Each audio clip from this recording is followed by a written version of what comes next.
for Pakistan's reaction now. I'm joined by Pakistan's Defence Minister, Khawaja Mohammad Asif. You've just heard the response there to India. Can I just get your perspective, please, sir, to the comments that you've just heard? We offered immediately after what happened in Pahalgam, this terrorist attack in Indian-occupied Kashmir, that there should be an international investigation, and some, agreed upon delegation or investigators can come and examine who's responsible for what happened in Kashmir, Indian-occupied Kashmir.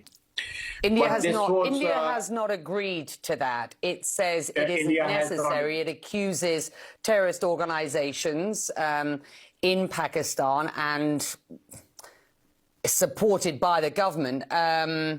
It accuses those of being behind the attack. I want to talk very specifically about what's happened, sir. This attack happened shortly after midnight. India says it did not attack military sites. It says it struck 9 sites in total, all, quote, terrorist infrastructure, quote, from where terrorist attacks against India have been planned and directed. So walk us through what was targeted and where.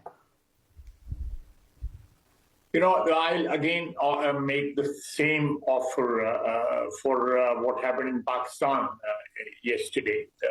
The Indian attacks took place, perhaps 6 or 7 sites were attacked by Indians.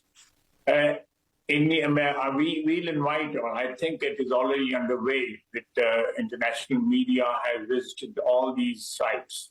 And they can be interviewed, or they can report to their respective channels whether these sites were being used by terrorists, or these sites were ever used by the terrorists. So there's again a very open offer to the Indians or international community to examine and inspect the sites which were attacked. Let me put this to you. India is explicit about these being sites that were used by terrorists. This is terrorist infrastructure. Do you have any evidence to suggest that that is not true? You're the defence minister, sir. So with respect, let's be very specific. India has said, hold on, India has said it struck 9 sites. These were not Pakistan military sites. These were terrorist infrastructure. They're absolutely wrong. Absolutely wrong. There's absolutely no evidence. India would just want